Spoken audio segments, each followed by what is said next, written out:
Y vamos a estar abriendo la Biblia en el Salmo número 2. Y dice así, para la honra y la gloria del Señor, el Salmo 2 dice: ¿por qué se amotinan las gentes y los pueblos piensan cosas vanas? Refiriéndose a, dice que en el verso 2 dice: se levantarán los reyes de la tierra y los príncipes y consultarán contra Jehová y contra su ungido, refiriéndose al Señor Jesucristo. Esto sucedió, esto ya se cumplió, estos dos versos ya se cumplieron cuando el Señor Jesucristo estuvo en la tierra predicando.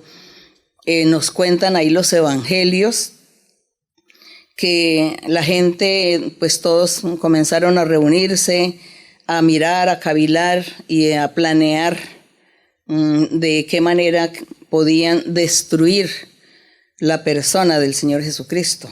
Lo perseguían, tuvo muchos enemigos. Eso es lo que nosotros leemos en evangelios, aunque los evangelios es como un resumen de lo que el Señor vivió, de lo que Él hizo cuando estuvo en la tierra, cuando Dios estuvo como ser humano en la tierra. Sin embargo, aquí en los Salmos nosotros encontramos muchas cosas que Él vivió, padeció, sufrió durante todo ese tiempo que Él estuvo en la tierra predicando. Entonces, por eso dice: ¿por qué se amotinan las gentes? Porque todo eso sucedió, se reunían, planeaban de cómo sería que estarían aprehendiendo al Señor para quitarle la vida, para llevarlo a la cárcel, para apedrearlo. Dice: los pueblos piensan cosas vanas. Dice: se van a levantar los reyes de la tierra y los príncipes y van a consultar contra Dios, contra su ungido. Y en el 3, ellos entonces en medio de sus reuniones que hacían para irse en contra del Señor, decían: rompamos sus ligaduras, echemos de nosotros sus cuerdas. Es decir, que había que quitarlo de en medio, quitarlo del camino, porque el Señor estaba predicando el evangelio, predicando las buenas nuevas de salvación. Y según ellos, según el pueblo, los judíos en ese tiempo, porque el Señor estaba en Jerusalén, y según ellos estaba el Señor enseñando una doctrina diferente, porque ellos estaban acostumbrados a oír la ley de Moisés y el Señor ya estaba hablando de una vida nueva, de un evangelio, hablando que el que creyera en Él tendría la salvación, que el Señor Él era el pan de vida, que Él era el agua de vida, que el que creyera en Él tendría la vida eterna, sería salvo. Entonces, para los judíos, pues a ellos no les convenía estas cosas y por eso estuvieron siempre detrás del Señor tratando de hacerle males. Y hasta que pues lograron esa finalidad con el sacrificio en la cruz. Entonces por eso en el 3 decía: rompamos sus ligaduras y echemos de nosotros sus cuerdas. El que mora en los cielos. Entonces en el verso 4 dice: el que mora en los cielos se reirá. ¿Quién es el que mora en los cielos? Nuestro Dios. Dice: el Señor se burlará de ellos. ¿De quiénes? De aquellos que estaban allí en la tierra, de aquellos seres humanos que estaban maquinando muchos males contra el Señor. Y ellos como humanos se estaban enfrentando con Dios, con el poderoso, con el dueño del universo, con el que había hecho al hombre, había hecho a los seres. Entonces por eso dice que el Señor se estaría riendo de esos humanos, de ver que ellos estaban enfrentándose a Él, sabiendo que realmente quién se puede presentar en la presencia de Dios.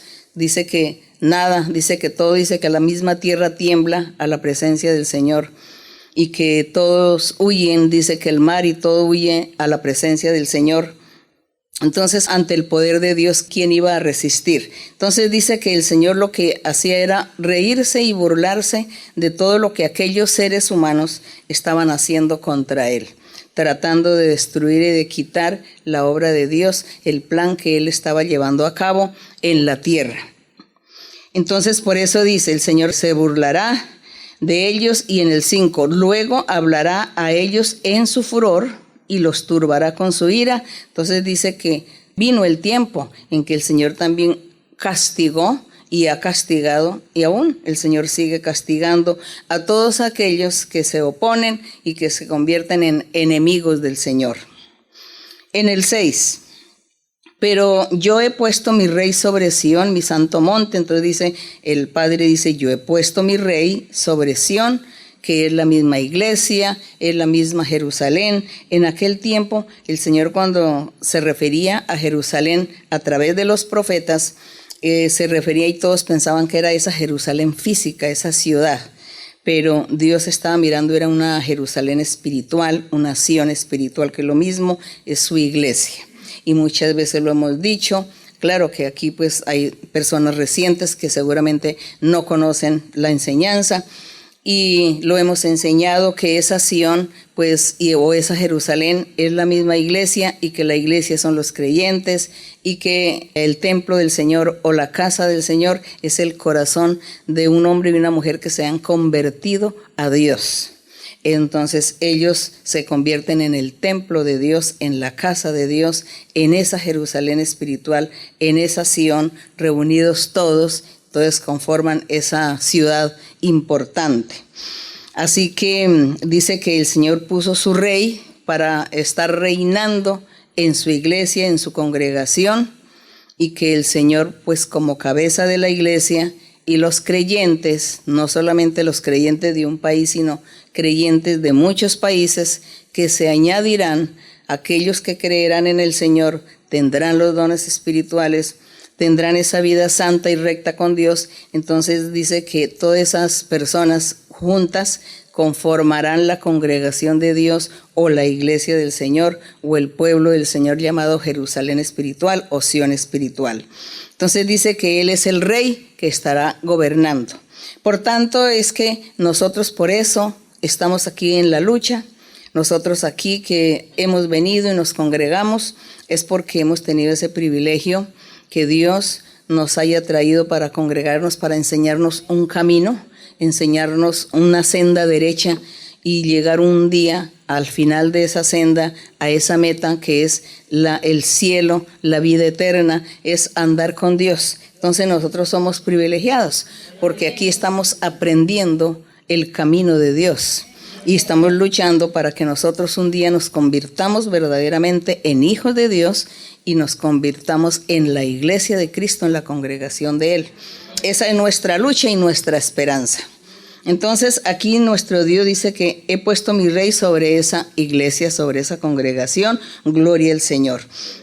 Y en el verso número 7 dice: yo publicaré el decreto. Jehová me ha dicho, mi hijo eres tú, yo te engendré hoy. Aquí estaba refiriéndose, ya lo hemos enseñado varias veces, que se estaba refiriendo cuando Dios el Padre, dice la Biblia que Dios tomó carne y se convirtió en un ser humano para habitar con los humanos por un tiempo. A esa carne que Él tomó para convertirse en ser humano se le llamó Jesús de Nazaret. Por eso en este verso dice: Jehová me ha dicho, mi hijo eres tú, refiriéndose a esa carne que Él formó y que se llamó Jesús de Nazaret. Dice: yo te engendré hoy. ¿Qué fue lo que engendró? La parte física, lo que Él tomó de carne para formar ese hombre, Jesús de Nazaret, pero realmente era Dios quien estaba haciendo ahí todo, Dios en esta persona, haciendo su obra, pero Dios no podía venir al mundo así en espíritu, porque le sería muy difícil a la gente creer en Dios o en la forma como él iba a evangelizar, a hablar de las buenas nuevas de salvación, o ir a un espíritu que nadie estaba viendo. Entonces, como la gente, como seres humanos, como materia, siempre anhelaban y deseaban ver otra materia, alguien que les hable. Entonces, por eso el Señor dice que Él se hizo como una materia, se hizo como un hombre común y corriente. Y al hacerlo, pues dice: eres mi hijo. Y qué misterio tan grande, siendo el mismo Dios. Pero esa es la enseñanza.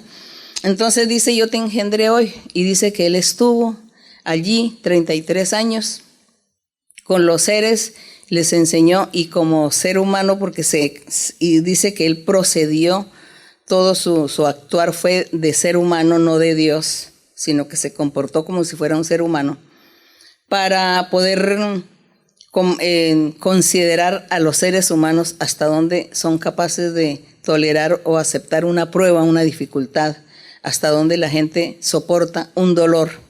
Entonces dice que Él no se comportó como Dios, sino como ser humano, para considerar a los humanos y para demostrarle y decirle a los humanos que ellos sí podían también llegar a esa estatura espiritual del Señor Jesucristo, llegar a ser un hombre perfecto. Dice que Él fue un hombre perfecto y que Él quiere que todos sus seguidores también lleguen a ser perfectos y que lo lograrán, porque Él dice que sí se puede. Entonces, eso es todas las maravillas que Dios ha hecho y Dios hace, y hasta el día de hoy el Señor nos tiene aquí delante de su presencia, nos tiene el Señor enamorados de Él a través de la obra del Espíritu Santo, porque el Espíritu Santo es el que viene a nuestro corazón, a nuestro ser, y nos da esa paz, esa alegría, esa felicidad y ese deseo de querer estar sabiendo de Dios, hablando de Dios, alabando a Dios o leyendo Biblia y buscando ese camino que Dios nos da. Entonces es el Espíritu Santo el que hace todos esos milagros en nosotros. Así que Dios, eso es lo que Él está haciendo, y por eso nosotros en cierta manera somos felices. Porque en medio de pruebas, dificultades, tribulaciones, enfermedades, accidentes, bueno, tantas cosas que suceden en el diario vivir, en medio de eso que causa tanto dolor, tanta tristeza, nosotros abrigamos una esperanza. Siempre tenemos una esperanza. Espero que Dios me oiga, espero que Dios me escuche, espero que Dios me sane, que Dios me ayude, que Dios me tienda la mano. Yo espero en el Señor. Entonces uno tiene esa esperanza. Entonces esa tribulación y ese dolor como que mengua, ¿no?, en nosotros. No, se desvanece. ¿Por qué? Porque la esperanza en el Señor es más fuerte. Entonces ahí viene como esa confianza en el Señor. Por eso nosotros decimos que somos felices. Amén. En medio del dolor somos felices, en medio de la tribulación somos felices, porque uno siempre está esperando en el Señor. Entonces gracias al Señor porque nosotros tenemos esa ayuda con Él. Y aquí en el verso 8 dice: pídeme y te daré por herencia las naciones y como posesión tuya los confines de la tierra. Entonces la herencia que el Padre le daba al Hijo era que le iba a dar mucha gente, hombres y mujeres que se iban a convertir verdaderamente al Señor, y que es gente de diferentes naciones, que de ahí va a sacar a todos los suyos y se forma ese pueblo maravilloso. Y dice que esa sería una herencia que el Padre le daba al Señor Jesucristo. Y dice los quebrantarás con vara de hierro, dice en el 9, como vasija de alfarero los desmenuzarás. En el verso 10 dice: ahora pues, oh reyes, sed prudentes, admitid amonestación, jueces de la tierra, servid a Jehová con temor, alegraos con temblor, honrad al Hijo. Él dice, hay que honrar al Hijo, para que no se enoje y puedan ustedes perecer en el camino, porque no se vaya a inflamar de pronto su ira, a engrandecer la ira del Señor. Entonces dice que había que honrar al Hijo. Y esto es lo que es tan difícil para mucha gente, muchas denominaciones, muchas religiones que echan abajo toda esta enseñanza del Evangelio del Señor, y entonces no honran al Hijo. Gracias le damos al Señor que nosotros estamos conociendo este camino donde honramos al Señor y estamos entendiendo y comprendiendo este camino de Dios que nos conducirá a la vida eterna. Así que le damos gracias al Señor. Dice: bienaventurados todos los que confían en el Hijo, en el Señor Jesucristo. Bienaventurados, gracias a nuestro Dios, y esperamos que nuestro Dios nos ayude a seguir adelante y nosotros podamos alcanzar muchos triunfos en nuestra vida, podamos prosperar y seguir adelante hasta el final de nuestra vida, en el camino del Señor. Pues eso es lo que le pedimos al Señor. Bien, Señor. Bien.